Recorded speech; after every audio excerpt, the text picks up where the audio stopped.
প্রিয় দর্শক, এটি আমাদের স্কুলের অষ্টম শ্রেণীর ক্লাসরুম। যে ক্লাসরুমটি অনেক সুন্দরভাবে আসলে সাজানো হয়েছে, যাতে প্রত্যেক শিক্ষক প্রত্যেক ছাত্রছাত্রীর কাছে যেতে পারে।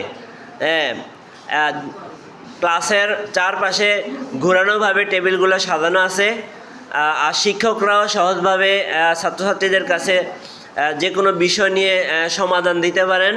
তো এই সিস্টেমটা করেছেন আমাদের স্কুলের গণিত শিক্ষক জনাব এমদাদ স্যার। এভাবে সাজিয়েছেন, আমার কাছে বিষয়টা অনেক ভালো লাগছে, সেজন্য আমি সবার কাছে বিষয়টা শেয়ার করলাম। ছাত্রছাত্রীরাও খুব কমফোর্ট ফিল করে এভাবে বসার জন্য। তো আপনাদের কাছে যদি ভিডিওটা ভালো লেগে থাকে অবশ্যই চ্যানেলটিকে সাবস্ক্রাইব করে রাখবেন, আর ভালো লাগলে লাইক কমেন্ট করবেন। আবার দেখা হবে নতুন কোনো বিষয় নিয়ে। সে পর্যন্ত সবাই ভালো থাকবেন। আল্লাহ হাফেজ।